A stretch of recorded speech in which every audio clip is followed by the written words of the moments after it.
સુરત જિલ્લાના કામરેજ તાલુકાના વિહાણ ગ્રામ પંચાયતના મહિલા સરપંચ સામે ફરિયાદ નોંધાઈ છે।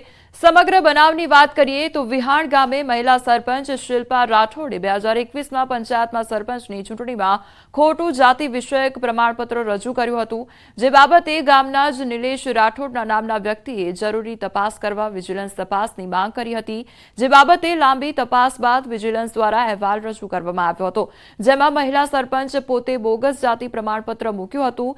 શિલ્પાબેને ખોટા દસ્તાવેજો એકઠા કરી ગુજરાત અનુસૂચિત આદિજાતિનું પ્રમાણપત્ર ચૂંટણીમાં રજૂ કર્યું હતું અને ગ્રામ પંચાયતની ચૂંટણી લડી સરપંચ બની ગયા હતા, જેને લઈ સરપંચને હોદ્દા પરથી દૂર કરવામાં આવ્યા છે। તેમજ સરકાર સાથે છેતરપિંડી કરવાને લઈને તાલુકા વિકાસ અધિકારીએ કામરેજ પોલીસ મથકે ફરિયાદ પણ નોંધાવી છે।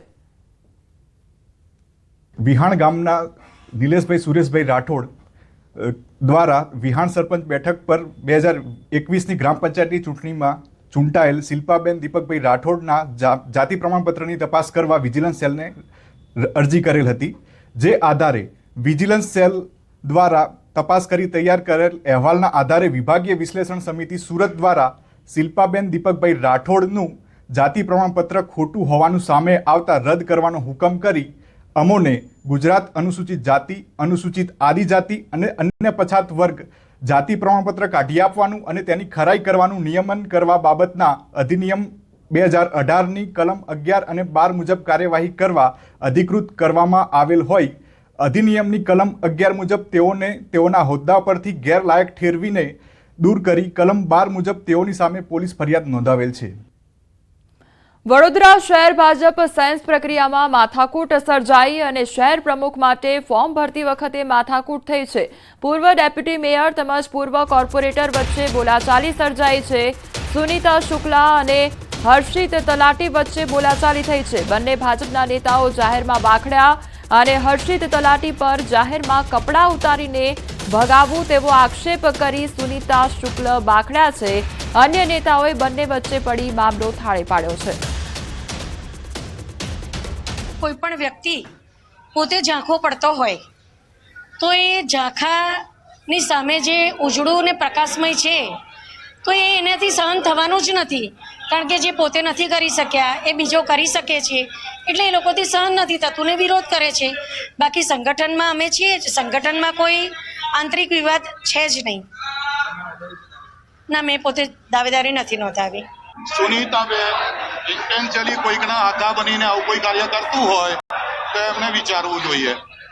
એવી કોઈ વાત જ બેન અમે નથી કરી, બિલકુલ ખોટી વાત છે, તથ્ય વિહોણી વાત છે।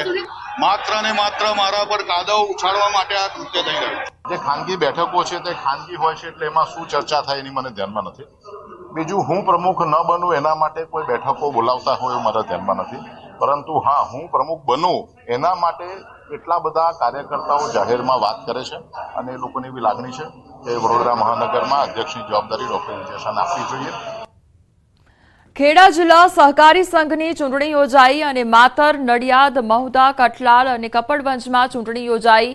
ચુસ્ત પોલીસ બંદોબસ્ત સાથે ચૂંટણી યોજાઈ તો ચૂંટણીમાં ભાજપના પૂર્વ ધારાસભ્યએ અપક્ષ ઉમેદવારી નોંધાવતા ચૂંટણી રસપ્રદ બની છે, તો ભાજપના મેન્ડેટ પર ભગવતભાઈ પરમાર અને કેસરીસિંહ સોલંકી વિરુદ્ધ ચૂંટણી જંગ છેડાયો છે।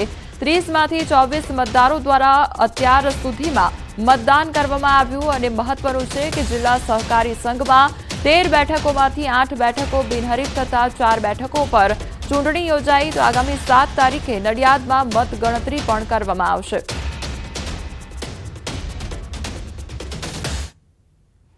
આધાર કાર્ડ કઢાવવા લાઇનોમાં ઊભું રહેવું પડે છે અને કલાકો સુધી રાહ જોવી પડે છે। આ તકનો લાભ લઈ એક શખ્સે પૈસા કમાવા કાવતરું રચ્યું। મોરબીમાં પોસ્ટમેન અને એક પોતાની જાતને એડવોકેટ અને કાયદાનો સલાહકાર જણાવતા ઈસમે મળી આધાર કાર્ડ અપડેટ કરવાના 1000થી લઈને 3000 રૂપિયા વસૂલ કરતા હતા। મોરબીમાં સુપરમાર્કેટમાં ઓનેસ્ટ ઓનલાઈન સેન્ટરની દુકાનમાં બનાવટી આધાર કાર્ડ બનાવી તેનો ખરા તરીકે ઉપયોગ કરતા એક પોસ્ટમેન તથા ઓનલાઈન સેન્ટરના માલિક સહિત બંને ભેજાબાજોની મોરબી સિટી એ ડિવિઝન પોલીસે અટકાયત કરી તેની સામે છેતરપિંડી તથા આઈટી એક્ટ હેઠળ ગુનો નોંધી આગળની ઊંડાણપૂર્વક તપાસ હાથ ધરી છે।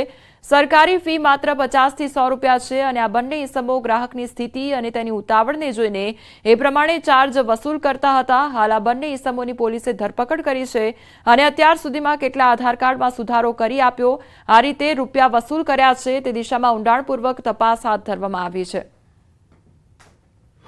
છેલ્લી 21 તારીખ 21/12 કલેક્ટર ઓફિસમાંથી એવી સૂચના મળી કે પ્રાઇવેટ સેન્ટર દ્વારા મોરબીમાં અમુક લોકોના આધાર કાર્ડ વધારે પૈસા લઈને બનાવવામાં આવે છે અને એમાં જે કંઈ કીટ વપરાય છે ને એમાં પોસ્ટ ઓફિસની કીટનો ઉપયોગ થયેલ છે એવું એ લોકોને જાણવા મળેલ હતું. તો એ બાબતે એ લોકોએ અમને સૂચન કર્યું કે તપાસ કરાવી અને હાલ સમાચારોમાં બસ આટલું જ. વધુ સમાચાર માટે આપ જોતા રહો ન્યૂઝ 18 ગુજરાતી. નમસ્કાર.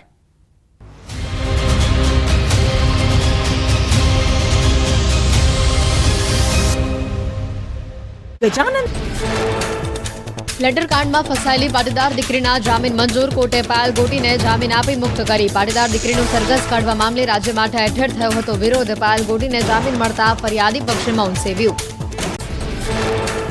યુવતીનું સરઘસ કાઢવા મામલે રાજકોટમાં રાજકારણ ગરમાયું. કોંગ્રેસના પૂર્વ ધારાસભ્ય લલિત વસોયાએ ભાજપ પર પ્રહાર કરતા કહ્યું કાયદો વ્યવસ્થાની સ્થિતિ કથળી. ગુનેગારોને ડામવાને બદલે યુવતીનું સરઘસ કઢાયું.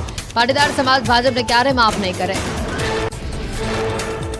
અમરેલીમાં બનાવટી લેટરકાંડ મુદ્દે જેલમાં બંધ પાટીદાર દીકરીને મળ્યા ભાજપ નેતા દિલીપ સંઘાણી. દીકરીને કાયમી નોકરી આપવા સંઘાણીએ પાટીદાર આગેવાનોને આપ્યું વચન. અમરેલીમાં પાટીદાર યુવતીનું સરઘસ કાઢવા મુદ્દે બનાસકાંઠા સાંસદ ગેનીબેનનો વિરોધ. કહ્યું પોલીસે બુટલેગરો અને ભ્રષ્ટાચારોનું સરઘસ કાઢ્યું હોત તો અમે વિરોધ ન કરતા. દીકરીનું સરઘસ કાઢનાર પોલીસ અધિકારીઓ સામે કાર્યવાહીની માંગ કરી.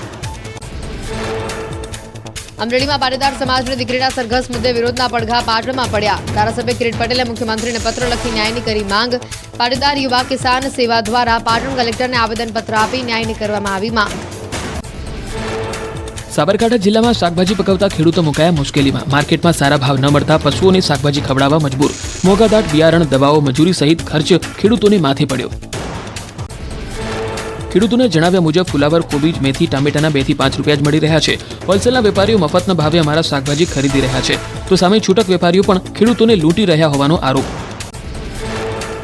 ઉત્તર ગુજરાતમાં બીઝેડ કરતા પણ મોટા કૌભાંડની આશંકા. બનાસકાંઠામાં લકી ડ્રોના નામે કરોડો રૂપિયાનો ગોટાળો થયો હોવાનો ખુલાસો. લકી ડ્રો ચલાવનાર સામે પોલીસે દાખલ કર્યો ગુનો. ગૌશાળાના નામે ડ્રો કરી કરોડો રૂપિયા ઉઘરાવાતા હોવાનું ખુલ્યું. અમુક રકમ ગૌશાળાના સંચાલકોને અપાતી અને બાકીની રકમ આરોપી અને તેના સાગરીતો વેચી નાખતા. આરોપી સાથે 135 લોકોની ટીમ કરતી હતી કામ. આરોપી અશોક માળીએ પ્રથમ ડ્રો થરાદ તાલુકાના ડેંડુવા ગામે આવેલ સુમેરપુરી ગૌશાળામાં શરૂ કર્યો હતો. એક કૂપનની કિંમત હતી 299 રૂપિયા. આ ડ્રોમાં 3.25 લાખ જેટલી કૂપનો વહેંચાઈ હોવાનો પણ દાવો. બનાસકાંઠામાં લકી ડ્રો કાંડ મામલે ન્યૂઝ 18 ગુજરાતીની ટીમ પહોંચી અશોક માળીની ઓફિસે. લકી ડ્રોના કિંગ અશોક માળીની ઓફિસમાંથી તમામ પોસ્ટરો હટાવાયા. ન્યૂઝ 18ની ટીમ ઓફિસ પહોંચતા અશોક માળીના સાગરીતો ઓફિસ છોડી ફરાર. બનાસકાંઠા જિલ્લાના વિભાજન બાદ રમૂજી વિડીયો સામે આવ્યો. સોશિયલ મીડિયા પર લોકો રમૂજી વિડીયો બનાવી